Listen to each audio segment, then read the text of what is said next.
Hello, everyone. My name is Rafal, and I'd like to welcome everyone to my Headshot and Portrait podcast. Today, I have a very special guest. Jeff Rojas is in the house, and I was really looking forward to talk to you. As I said before we start rolling, I am a huge fan of your work from many, many years. You've been always on my radar, especially with the educational component. You creating amazing work, but as I said, the educational part is always something that tremendously helped me with stuff what I do. So thank you for accepting the invitation, and yeah, I would like to welcome you to my podcast. I appreciate you and your time and kind words. I will note I got a chance to see your photography. I love your attention to detail to eyes and the catch lights in people's eyes. It brings a lot of life into them. So kudos to Thank you. you. Thank you. Typically I'm always starting to learn a little bit more about how did you get into this business, to this industry. I know a lot of photographers out there have different stories. They've been doing completely different things, and out of the sudden they found this passion for photography and they got into it. So, if you could share a little bit your story, especially you're based in New York, which we all know is the kind of capital of photographers, and there's a lot of, I don't want to say competition, but there's a lot of photographers out there, and this is the place where a lot of photographers would like to be. But also, I'm guessing it's a really difficult market. It's a place where is very saturated with a lot of photographers. So tell me a little bit about how did you get into this industry? What is your story, Yeah, and how did you find a passion for photography? it's a great question. So I didn't pick up my first camera until about 22 years old, 22, Mhm. 23, around that same period, just because I frankly couldn't afford one. I had always dreamed of being able to take my camera and do something with that. But I went to school for aerospace engineering at UCF, an articulated program through UCF. I dropped out, moved back to New York City, which I love so much at the age of 18, climbed up the corporate ladder for a bit. I worked in private equity. My last job was a regional sales manager for a company, and I got laid off. The funding source that we had, I wound up getting laid off. At the time, I was taking workshops at a local camera store. I say local, I used to drive approximately about an hour and a half to get to the camera store. That's how far that Wow. was in terms of being able to help and assist.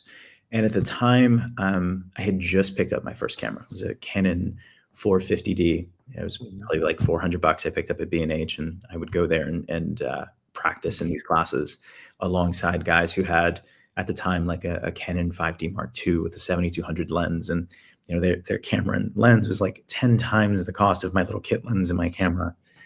And so I started studying the lighting aspect of things and posing people and understanding how photographers started thinking. And before I got laid off, that was interesting to me because I had studied under people like Lou Freeman, who photographed Playboy for 25 years. And one of the things that she said that sparked my interest was things aren't what they used to be, was her commentary. Back in the 90s, we used to make 5, 6 figures for a photo shoot. And I'm like, I was born in 88. I wish I could have lived throughout that entire, Yeah. era, but I didn't know what that was like, right? So I had no comparison. That's her comparison versus my reality. And so those are the people that I would listen to in terms of their perspectives of the business. And then I got laid off. And I realized very quickly photography for me at that point, it was something that I was using as a hobby. And I asked myself, I have time with unemployment. I have time with the severance package that I was given to try to make a solution out of this. And within the first 90 days, I was able to shoot a commercial for Harley Davidson.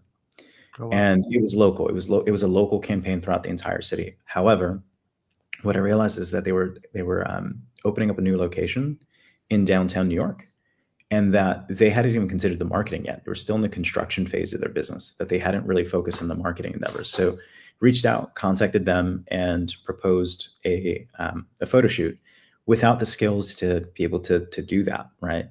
So I found a videographer, I found a lighting expert, and I found a few other folks to help me really drive success at that gig.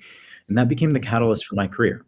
And little by little, I started learning more about lighting, more about posing, more about editing, and just learning hands-on and building my business that way. And that was the catalyst for my career as a whole. It was just the business acumen to know that this was a opportunity to photograph, or at that time do a commercial for a brand like Harley Davidson and what that meant for myself. And then little by little, I started doing portraits of people, then Mhm. styling portraits of people. That broke me into doing fashion. So I shot for Elle and Esquire and stuff like that. And I did that for a few years. And then I started photographing more commercial clients eventually. And now that's where I am in my business, is shooting more commercial work, which isn't far removed from portraiture or far removed from the fashion line of my business, because fashion is a commercial photography work. But it's not far removed from where I first started. The difference is that people are using my images to sell product. And that's been the catalyst for a lot of my growth throughout the last few years.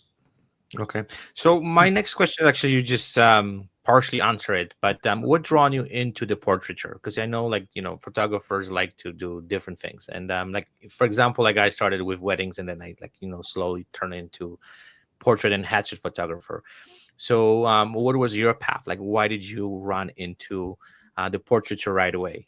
Did was something specific on this, or this is just the kind of the feel you had, this is what I want to do, or what was the process of getting into this type of photography? So I'm an extroverted introvert, and Hmm. I love people for a specific amount of time, and then I have to go, right? Hmm. And so what I realized in portraiture, it was less about the lighting for me and more about the communication, more about learning the person in front of me and who they are and what walk of life they were taking. That to me was fascinating, because you were putting yourself as a viewer into this person's life for a microsecond and getting to learn who this person was. I'll give you one example. I met an attorney who was big in the music industry, and his focus was he was going through some lawsuits with a prominent artist at the time. And I wouldn't have gotten that level of insight into the business, into his personality, into his story, without being a portrait photographer at the time, without being able to photograph him for his brand. Right, he was trying to build his brand, so he looked studious and he looked like he wasn't trying to take someone's money, if you want to call it that. He was focused on helping himself look and present himself as a well-to-do person. But learning his story, learning how he became this prominent figure in his realm was interesting to me, because it was relatable, and that to me mattered more than the just pressing a button and lighting the subject. But it was a real connection with a person behind the lens, and that to me is fascinating. Yeah. So I want to kind of dive a little bit deeper into this, because as we both know, especially portraiture is all about connection with the person. As you said, it's not about the lighting. Sometimes it's not about the gear you have. Is mostly how you can quickly and very efficiently connect with the person. So what is your recipe? Because as you also, like, my experience, that every person is different and you have to connect with them different way, and you have to very quickly figure it out, okay, how I can find this connection with that particular person.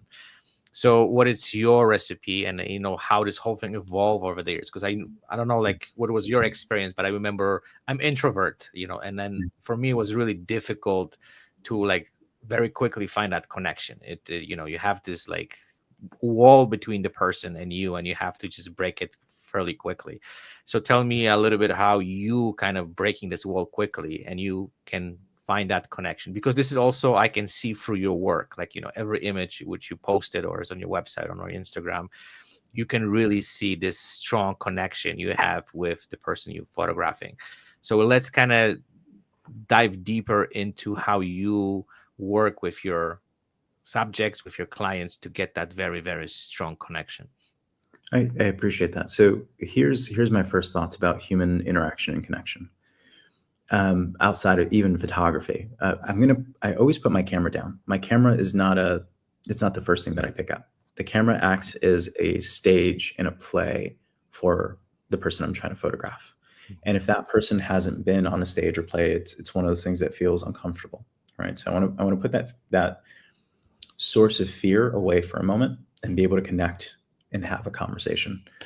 One of the things that I think I've done well naturally throughout my life is I'm a very curious person. And so I ask a lot of questions, not terribly personal questions, but my favorite questions, the one that got us in trouble is children. And that's the question, why? Right. So my question with whoever I'm photographing is, where are these photos going to be, like, posted? What's the goal? What are you trying to do? And then getting a sense of what matters to them, like asking them those types of questions. And often what I find is the more I ask about a person, the more I want to learn about them. And I'm not speaking about myself. Like oftentimes I don't speak anything about myself. I will just ask questions. You build a sense of connection with a person unintentionally through that level of curiosity as you're having that conversation. And that's been incredibly helpful because that person now feels like they can trust you. And so I'm not presently dating, but when I was dating, it's the same thing. Um, so if you're dating a woman and you're telling her all the amazing things that you are, it sounds braggadocious, right? Or if you're talking just about yourself, she could care less. But if you just ask about her day, ask about what she values and what she loves, or whoever that person is on the other side of the table, generally you can connect with that person in a meaningful way, and that matters to them. So I think that's the most important thing, is just genuine curiosity.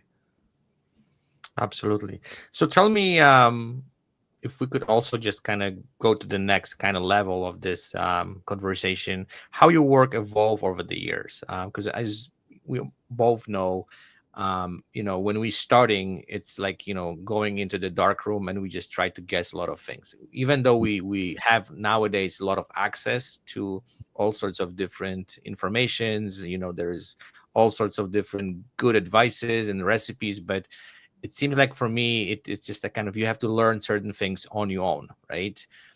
So tell me how your work evolved over the years. Like, what is the biggest change you have seen, let's say, over the last 10 years? How your work have changed, how you approach, photo shoots differently. What is the biggest lesson you have learned over the years?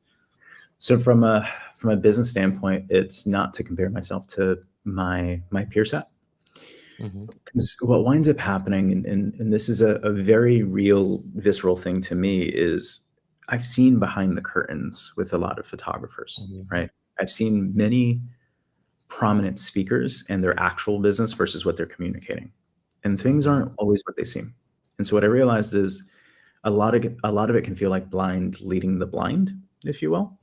And so I refuse to take that as my true north.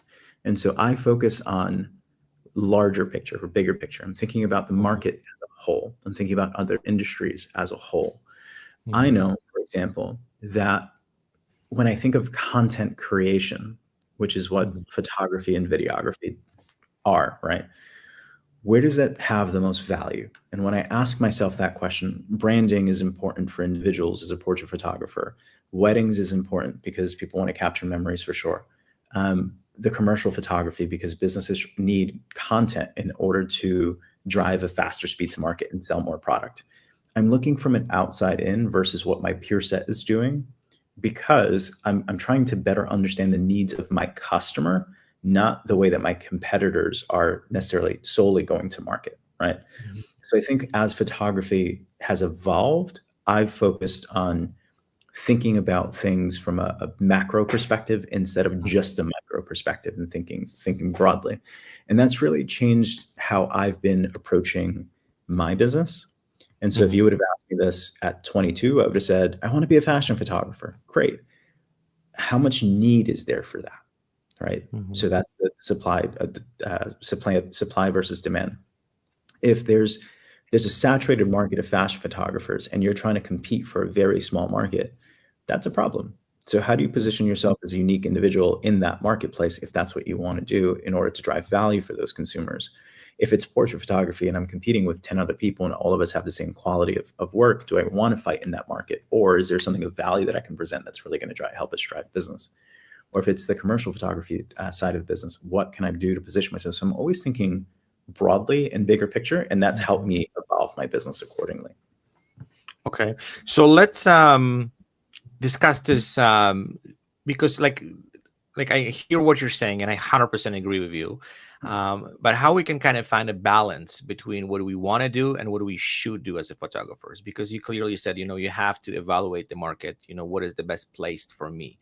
So looking at the current world right now and what is happening in our industry and the world in general, what is your opinion where we should be as a photographers, where we should put our focus to not only create something what we want to do, but also if we're running the business, how we can make money in those niches, I would say, to basically kind of survive this whole thing, right? Because I know as photography industry, it's not easy industry to be in. It's challenging and stuff. So what is your opinion on that? Like, where we should position ourselves these days to make a living and also be happy with the work what we're producing? Yeah. So my first thoughts are this. I think that when you think of positioning yourself, you're selling a product or service. I think that's the hard part for most photographers, is separating your art, quote unquote, from Mhm. what the actual business structure is. It's a product or service. And so your clients don't necessarily always see it as art. I always, and I'm very vocal about this, I'm not the best photographer in the world, and nor will I ever be. And I'm okay, like I'm avidly okay with that, right? Mhm. And so I tell this to every single person that I meet. Like, your barber for now, you probably love, but I'm pretty sure he's not the best barber in the world, or she's not the best barber in the world. And that's okay. You're still going to go to that person. My job is to find my right clients. My job is Mhm. to find the right clients that are going to be meant from myself and my business. And so I'm not necessarily thinking about broadly in terms of everyone that I can serve across the world. It's what specific market do I need to touch? And I'll give you an example. I have a friend of mine, Jen, who is a photographer for seniors based in North Carolina. Her average rate is something around the lines of $4,500 to $5,000 at minimum per family, right? And Mhm. that is a single photo session for a senior portrait session. In her same market, there's people doing $25 portrait sessions. Her Mhm. focus was, how do I find affluent individuals who can afford to pay me $4,500 to $5,500 in order to drive success for my business? And she thrives that way because she's able to market herself specifically to that people. I think what winds up happening is photographers undervalue themselves, or aren't just thinking bigger picture as to who their target demographic is and who they should be targeting. And I'll give you an example. There's a difference between like in the bridal market, a David's bridal dress and a Valentino dress. How much am I Mhm. going to spend for a Valentino dress? If it's $8 or $10,000 or $15,000, that's a different level of bride compared to my $500 David's bridal dress. Mhm. What I can tell you is, oftentimes the $500 David's bridal dress bride may not be able to afford a $15,000 wedding photographer, whereas the Valentino bride is going to spend enough to be able to showcase the fact that she bought that Valentino dress. Why does that matter? Because you have to understand how to get into that specific person's head. How do I Mhm. position myself so that person hires me? And so Mhm. it's, how do I communicate my marketing messaging? How do I communicate my art style? How do I build the content that really resonates with that specific person?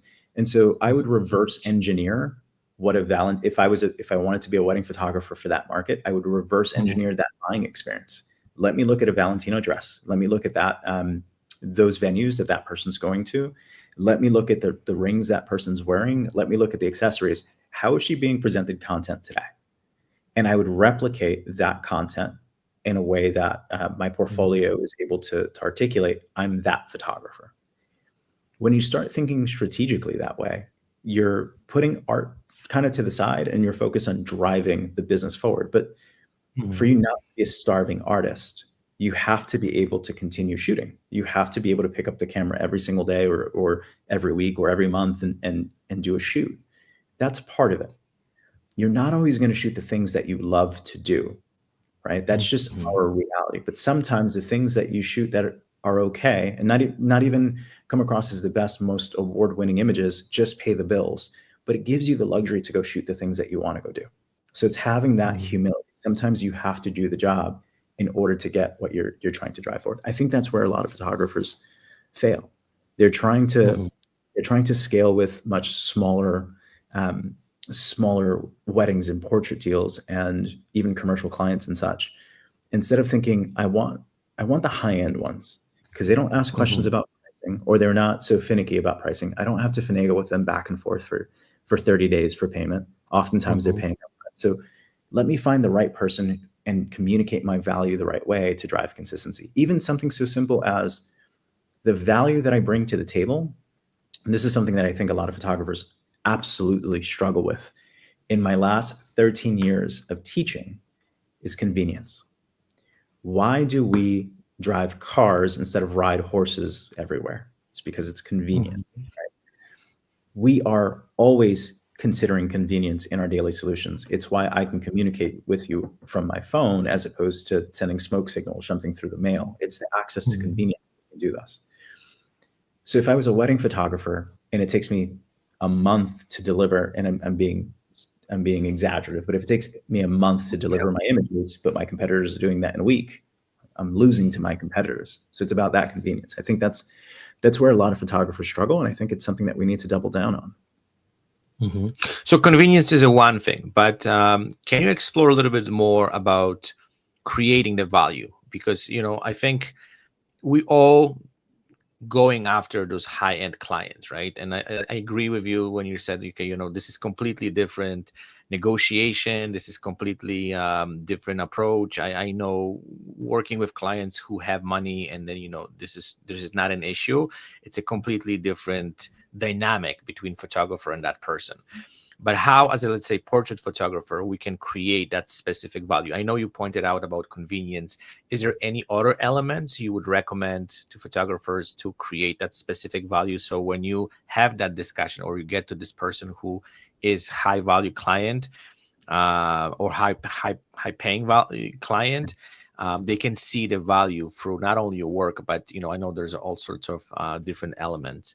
But what would you add to this to create that amazing value that people have no problem paying you 5, 10, $15,000 for photo shoot?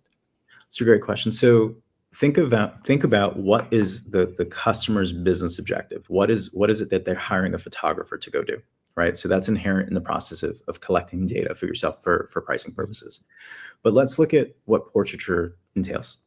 If I photograph a real estate agent, would you consider that portraiture? Yes. If I photograph an attorney, would you consider that portraiture? Yes. How about a doctor? Yes. Okay. What's the value to those three businesses for a great photograph? Let's dissect that for a second. If I take a better photo of a real estate agent compared to anyone else, what does that do for them when they're putting up a billboard? Well, definitely bring some good branding for them, especially, well, I know different profession use their images different ways. There's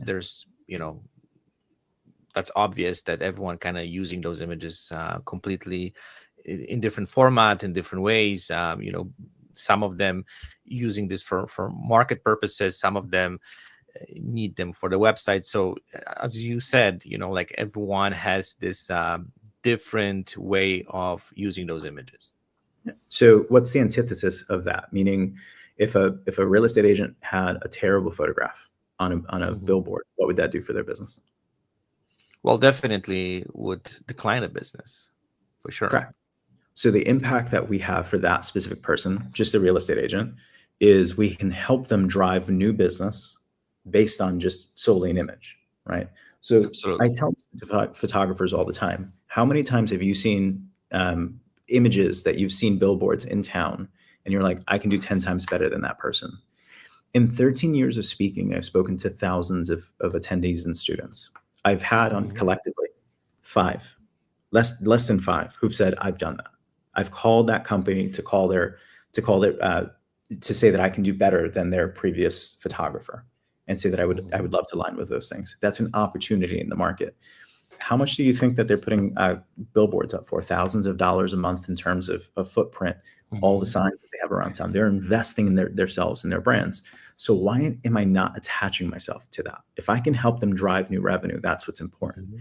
The same thing with a dentist. One of the difficult things for a dentist is people don't like dentists. There's no one I've ever met that says, I love going to the dentist. It's an amazing experience. And so if you have a terrible photo of as a dentist, three times as much as I didn't want to go before, I don't want to go now, right? So that Mhm. impacts the amount of foot traffic they're getting in their business. But if you look friendly and approachable, and you're positioning that subject in a way that connects with the person, even if I don't like it, they seem friendly. I want to go there. That affects their bottom line revenue at the end of the day. And the same thing with an attorney. You want to look presentable and you want to look like you're going to defend people, not that you're going to scam people, right? That's going to Mhm. impact the way that you're going to market. So I'm Absolutely. thinking about business objectives from a high level perspective.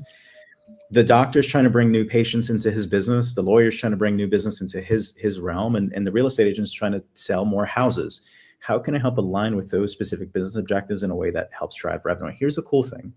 As you're doing that, you're inevitably looking for other opportunities, Mhm. because the real estate agent likely has connections and colleagues for referrals, or if they're the head real estate agent to their entire Mhm. organization, that position yourself for other areas of impact in that business.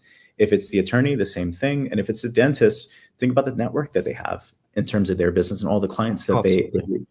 So it's like you have to understand why you're taking a photo for that person and why that matters. And that goes back to the question I mentioned before, why. If you can ask that question, you can position yourself for success. And I think that's where a lot of photographers struggle. Mhm. So let me kind of explore it a little bit more, because I hear what you're saying, but the question is, sometimes how we as a photographers can convince the businesses or how we should talk to them to make this, kind of image part, like the part of their business, which there's images of their employees and then their stuff, important. And I'll give you some example because I work these days with certain companies, and what is fascinating for me that there's, let's say, company called X, and they have very high end product, and I'm sure you've seen this constantly, and then this is something that I obviously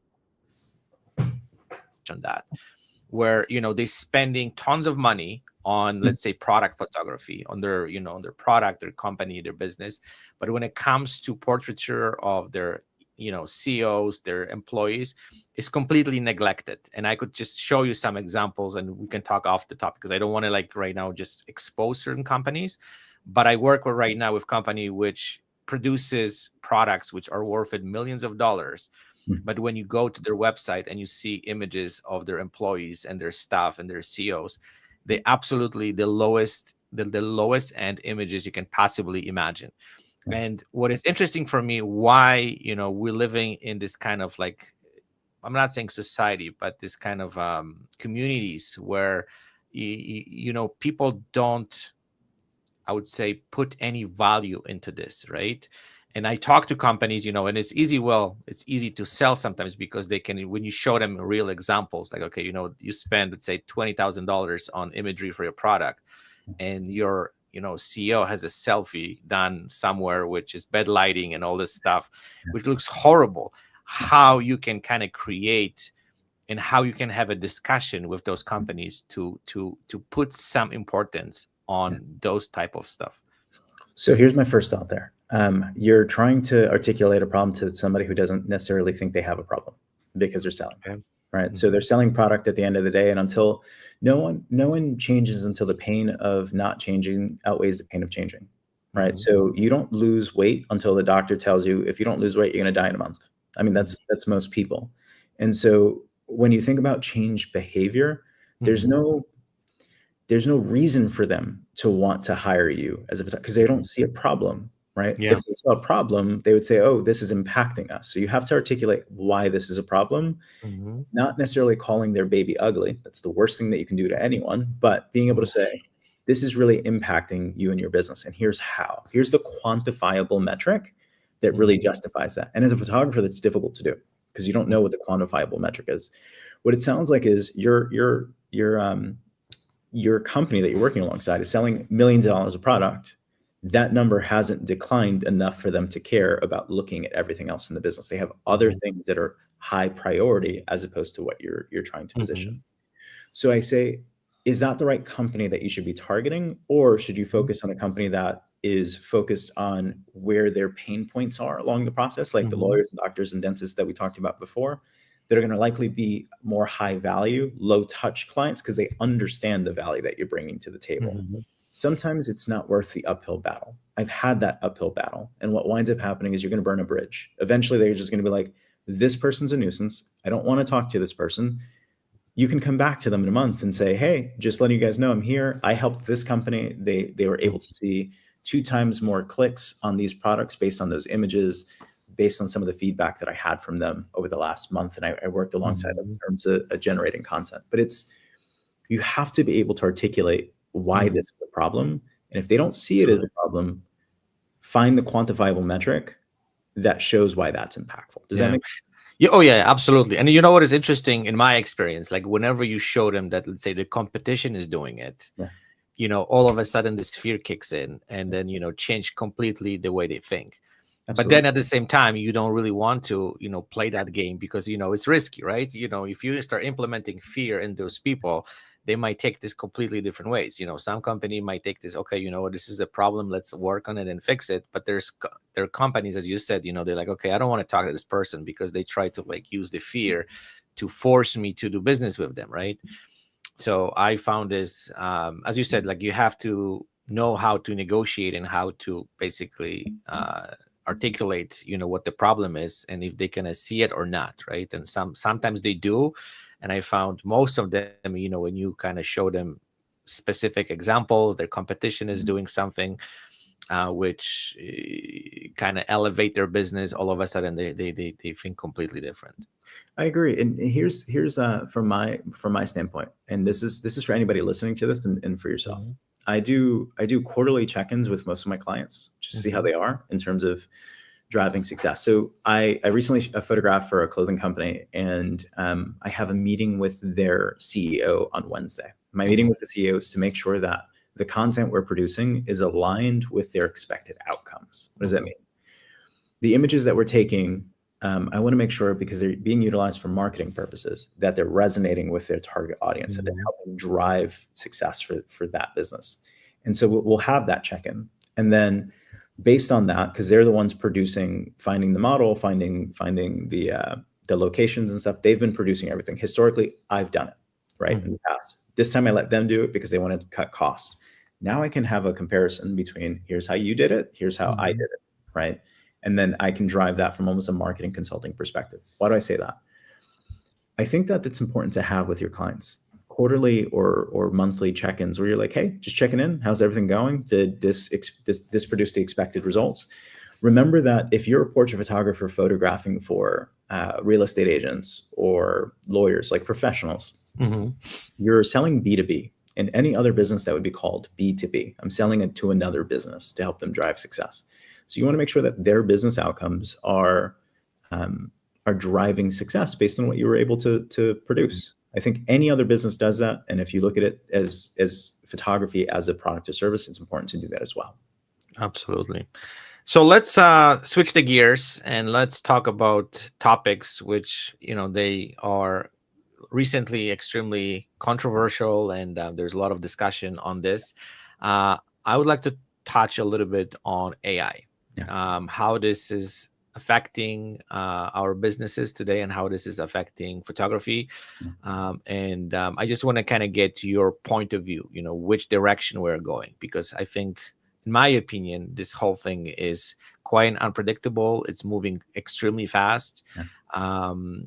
It's definitely, we can take advantage of it, but there's also things which sounds like a little bit terrifying.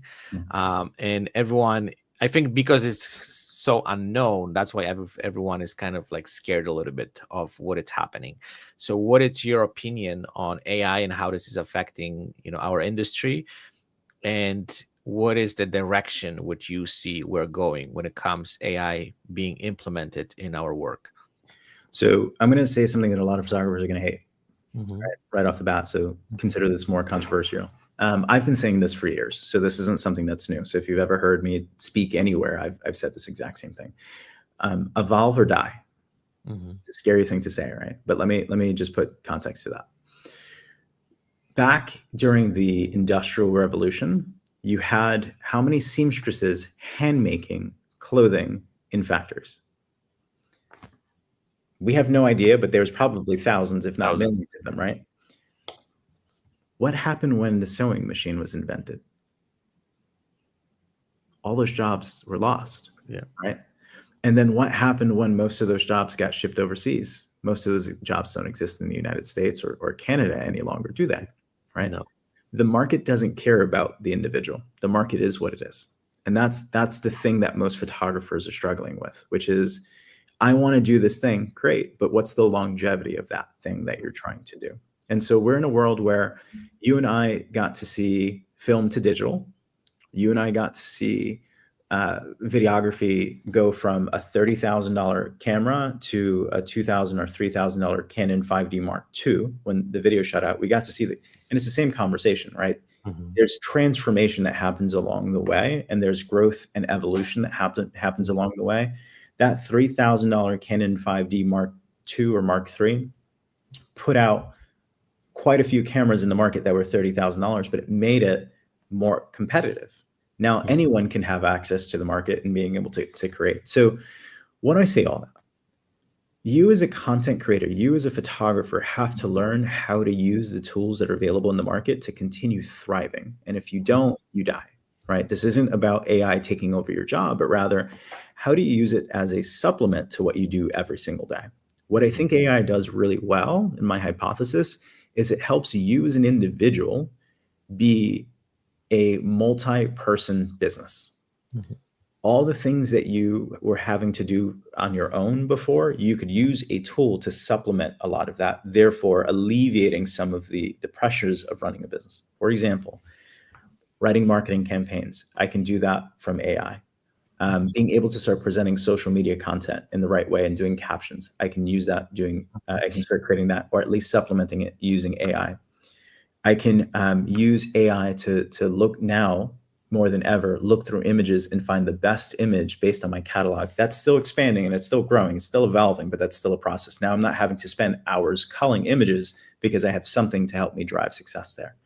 When I think of AI, I think of all the tools presented to make my life a little easier, even iterating on ideas. If I wanted to do A/B testing on a marketing initiative as a company, I can take a photo of a man and I can take a photo of a woman, send them to the market and figure out which one does better. And I can at least test that idea. Mhm. If you're not able as a photographer to be able to see the value and as a content creator produce content that aligns with that, you're missing the mark. There's a huge opportunity for us to say, based on my experiences, based on what I produce, this is what resonates with clients. I can help create that real time with real people. Now you also think there's a lever here. We can use that as a tool for success, but now people care more about authenticity because we see so much things in AI right now, right? Mhm. So authenticity has slowly started to climb. So I can use the tools to help me drive success, and then I can create the content that really is authentic to the brands. So I don't see it as a fear. I see it as a viable opportunity for us to grow. It's going back to the seamstress conversation. This is the analogy I used to use for 13 years is the smart seamstresses opened up a bespoke suit shop and charged $5,000 for a suit using the same exact tools and skill sets that they had as a seamstress working at that factory making pennies on the dollar. So you have to learn how to be that person. Those that can't, unfortunately, aren't going to be around. The market is unfortunately unrelenting, and either you continue growing with it, or you are scared and stay stagnant. There's no other solution there. Yeah. No, 100% agree with you. And then, I think that AI, at least in my case, I found there's a lot of opportunities and, can definitely speed up certain processes, like retouching campaigns and then, doing all this stuff, which were really time consuming. And we can focus on, other things, which, back in the days, we had to dedicate it or delegate it this time to do things which were repetitive, like we spent a lot of time on that. So what is, in your opinion, um, how this whole thing is going to evolve in the next few years? Do you think it's going to just like filter this market a lot, and all those, like I would say, mediocre or low end photographers, they're gonna like literally lose their jobs, and it's gonna just, the markets become a little bit more open up to people who could adopt it, and then they could adjust to this new reality? What is your prediction in the next 5 to 10 years? So you're asking a person who has the unique perspective of working for the software company or I worked for almost a decade for the software company that developed a lot of technologies you probably use every single day, right? So I'll leave you with that. It's the same creative tools that you use to produce videos or to edit photos. You know who the company is. My role was a digital strategist. So I work with C-suite in terms of our enterprise clients to help them drive faster workflows. So you're speaking to the person that helped develop those processes that way. My hypothesis, based on some of the conversations I've had over that time period, is this: AI is not meant to replace people. Mm-hmm. However, certain companies will use it to replace people. Not every single company, but the ones that aren't wise, because you can't replace a person. That ingenuity, that the creative thinking, you can't replicate with AI. The great companies, from what I've seen, use AI as a way to drive faster content creation and enable creators to continue expanding their business and aligning with the business goals. For enterprises, it's selling more products. For them, it's content. So if you're working with a Nike or Adidas or an Under Armour, creating more garments, right? When creating ads for those specific garments. So it enables people to do better. You can have a creative team of 10 people. You don't have to lay anybody off, but you can get the throughput of having a 20-person team based on the fact that you just have 10 using AI tools, right? I say that because I think that there's two realms that most companies and most customers can have. I'm going to use this as a supplement to my business and empower my people, or I'm going to use this to replace my people. I don't think the wise ones are going to replace their people. I think they're going to use it to supplement the existing people that they have. And that's what I've seen success in the past. It shows additional throughput for the individuals that know how to use it effectively and helping them be exponentially more efficient. That's really what helps drive success. So I see, if you see job losses, those aren't the right companies to be aligned with. Those aren't the right people to be aligned with, because they were looking at you just as a commodity, not a solution, and you want to position yourself as a solution. Yeah, 100% agree with you. So let's dive into another element, and I know this is a huge part of our business, which is social media. And I just want to touch on this because we also see massive shift and then massive change how this whole thing operates.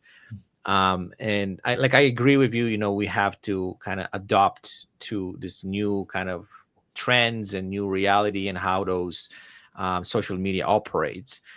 So what do you think when it comes, because I've noticed that the imagery in social media started dying a little bit, right? All those companies, they're pushing towards videos and kind of different type of content which is successful on social media.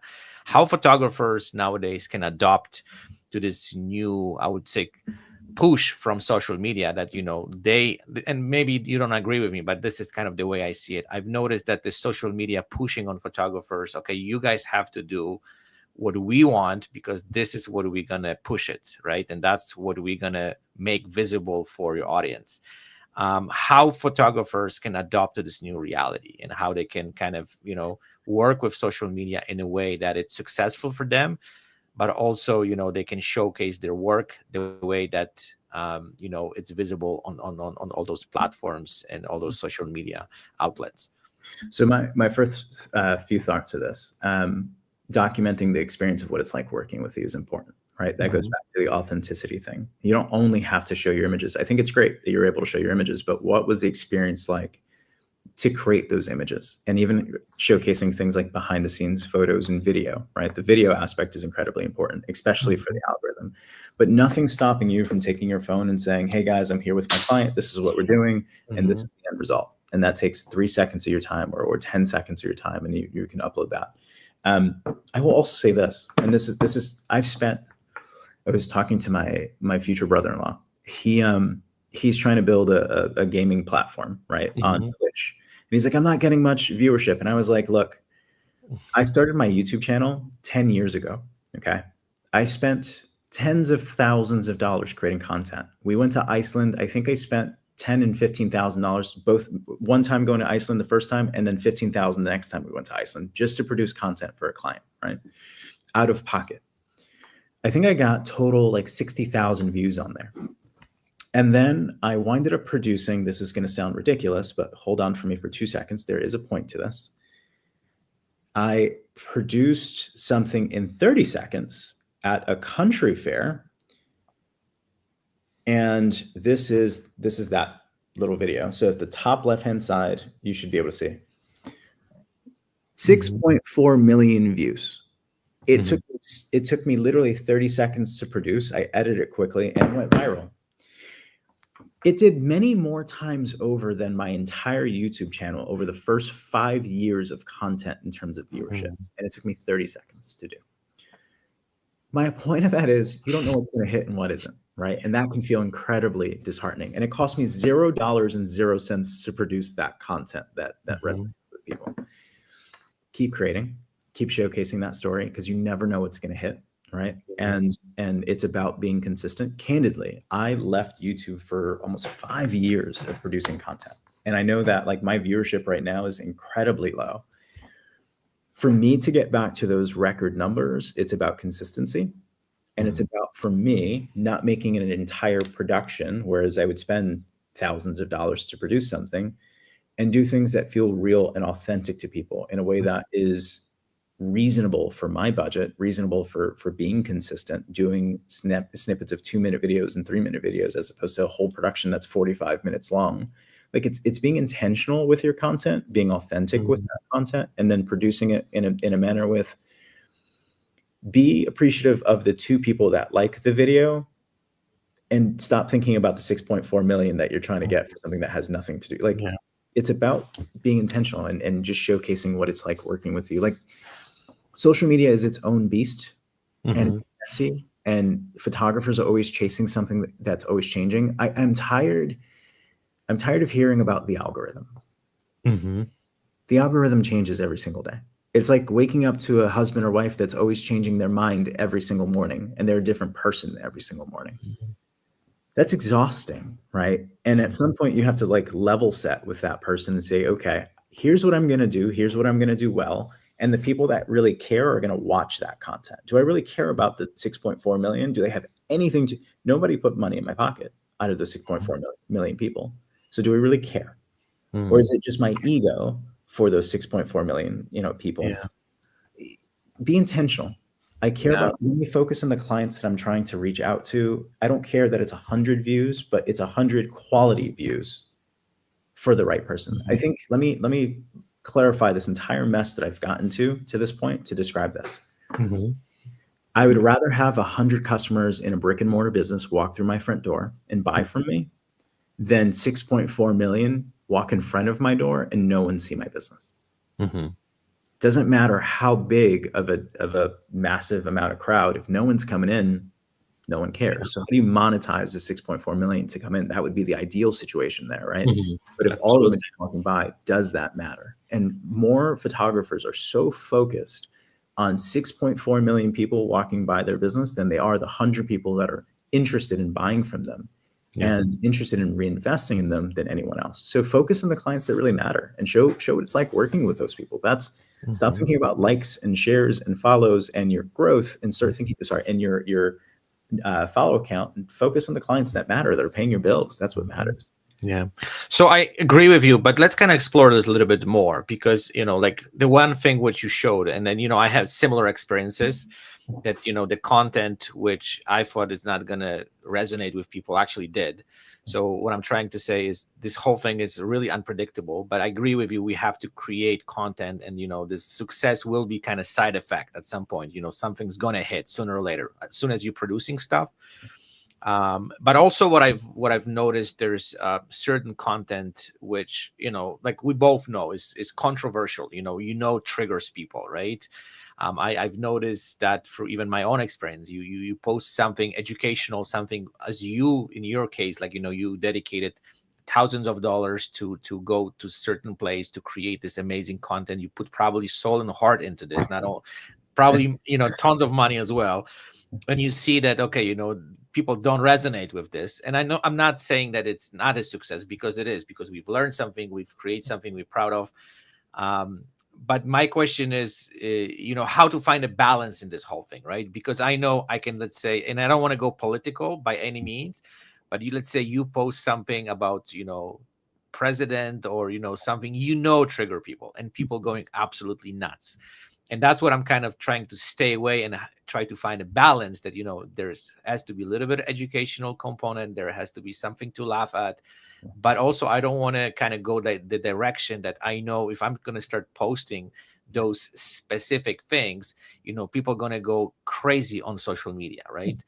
And that's something that I just want to kind of also discuss, how you in your case finding the balance in all of it, right? Like how you can find something that you resonate with, you creating something which in our opinion is valuable, but it seems like sometimes this is not kind of getting picked up by our audience. Yeah, so I'm not. I don't like being Kim Kardashian. I don't Mhm. like negative attention to Okay. drive attention, right? I know their perspective, the Kardashians as a whole, is all attention's good attention. Yeah. I purposely don't like negative attention. It Hmm. it doesn't. I'm an empathetic person, and it doesn't feed my soul well to create Yeah. content that way. And so I've had peers in our community create like, I'm going to do a portrait session, and I'm going to use a 1200 millimeter lens, and I'm Hmm. going to do that from X. And I'm like, why? Like what? Why? You just look like an idiot. I don't like. That's how I look at things. It's and all they're doing it for is clickbait and attention. Hmm. It's not dissimilar to somebody who's dressing provocatively just to drive attention, right? That's Hmm. not interesting to me. Similarly, I had a conversation recently with a photographer, and he's been working on his YouTube channel. And he's like, and his Instagram presence, and he goes, I put out a video recently, and it was about being in a boudoir session as a male, and how like that's okay being alone in a room with somebody, and a bunch of people were like, hey, creep, and all these negative things towards me, but I had all this support as well. And how do I replicate that? I was like, do you want to replicate that? Like, those are Hmm. my first thought process, like that sounds messy. And Hmm. also he goes, well, is that okay? And I was like, well, clearly you is it helping you drive the business goals at the end of the day? Is that Hmm. helping you drive business, or did you feel like you just got a bunch of people to pat you in the back? Because Yeah. if it's Yeah. just people patting you in the back, that's an ego thing, not a business thing. Yeah. Yeah. You know what I mean? So I say that because my focus isn't praise. My focus is, am I driving the people that matter, right? The Hmm. people in my life. Can I take care of my tribe? Can I take care of the people around me? That matters more than Hmm. getting praise from X amount of people for believing in my opinion. So I stay away from those controversial things. Hmm. If I wanted to, here's a great one. I'm a born again Christian, right? So what's stopping me from saying I can't work with X person because it's against my moral beliefs? Do you know how much hate I would get as a person for producing something like that? But do you know how much praise I would get from the other side of the community for doing stuff like that? Why? Yeah. Because it doesn't do anything for what I believe in, which is I don't want to create divisiveness. So why bother? Yeah, but that's my whole point. What I'm trying to make here, like how we can stay true to ourselves. And I know I deeply believe that like you and me, we try to produce content and produce work which has some meaning behind it. We are trying to do things which like doing good for people, Yeah, and staying away from creating things which, as you said, is are controversial, and steering the pot with like arguments and fights, and then all this crazy stuff. But yeah, that's what I'm trying to say, is like how we can stay in those social media platforms, yeah, not creating this kind of controversy, and all this negativity, and stay alive there. Because I've noticed the more true you are to yourself, and the more positive you are, the social media just kind of like squishing you and putting you kind of to the corner, because they thriving on those controversial stuff, right? And it seems like there is no end to it, right? Because people have this, I don't know, short span of attention, that they react to those controversial things, yeah, and something which is meaningful, it seems like it's less important to them. So how we can find the kind of way of pushing this, what do we do? And yeah, at the same, I'm not saying I'm looking for millions of views or anything like that, yeah, but at the same time it's the algorithm a little bit try to kind of like, okay, this is not as important, this is boring, people not paying attention to it, let's kind of put this on the side. Where sometimes as you said, like you putting so much work into this and put so much attention, and as I said, you put heart and soul into certain kind of content creations, but the social media just kind of completely went into this like weird place where I personally cannot understand sometimes. Do you want to be a part of the cesspool that is that Yeah, yeah. that um that bitterness, right? So I look at it as integrity is important to me. Mm-hmm. It's incredibly important to me to have integrity, and that looks like the root word for integrity being integer, one. So Mm-hmm. I'm the same person that you meet in this podcast as I am that you meet in person as I on social media. I want to be that same person. I don't like walking into rooms after controversy and Mm-hmm. feeling like I have to look over my shoulder. It's one of the biggest reasons I I moved from New York City. I live 90 miles north. I live Okay. in a small town called Kent, Connecticut. It is 90 miles from New York City. There's a single street light. I think it's billed at 3,000 people. I have 1,500, right? That Mm-hmm. full-time residents that live there. It is a small town. And it's like social media. If you create negative presence, everyone knows. And Yeah. then everyone has a perspective of you. I don't like feeling that way. So everyone sees me. I'm a positive person. The less that they know about me personally, the happier I am as a human being because my privacy is Mm-hmm. important to me, right? Those are the things that matter in that aspect. I treat social media the same way. I don't look at it. I don't like creating controversy because it's not who I am. It's not what I'm about. I like creating great content. I have created great content that has been impactful. I think of, for example, I have a bunch of one light tutorial videos that have been incredibly Mm-hmm. helpful for people. I've used a flashlight and a plastic bag in order to teach lighting, and certain people didn't like that, but people understood the message, which is here's how to understand light and position these things. And those went semi-viral in terms of their Mm-hmm. scope, but it kept towards my integrity, which is I don't want to create Yeah. controversial things. I could have easily packaged that second video as you don't need professional lighting equipment. You just need a flashlight and a Yeah. plastic bag and drove more viewership. But that's not who I am. So I just stayed true to myself. I think that's important is that I can sleep with myself at night and not have to worry about all the people I pissed off for no reason. Mm-hmm. So Yeah, one of the videos which really kind of resonate with me, and it's really like you've done this video a while ago about selling the stuff, the equipment you use or you don't use, and you keep it for a while, and it sits there and collecting the dust. I remember after watching that video, I did like a little bit of cleanup with my stuff because as every photographer, we collect all this. yeah. I'm not saying garbage, but we collect a lot of stuff, right? And it's just like something that we need sometimes get hit with some new motivational video, which kind of like, okay, you know what, I got to do some cleanup. So, thank you for that. And my last question to you is, what would be the advice Mhm. to someone who is getting into this industry? Someone who is starting off, Mhm. they would like to, I don't know, make a profession out of being photographer.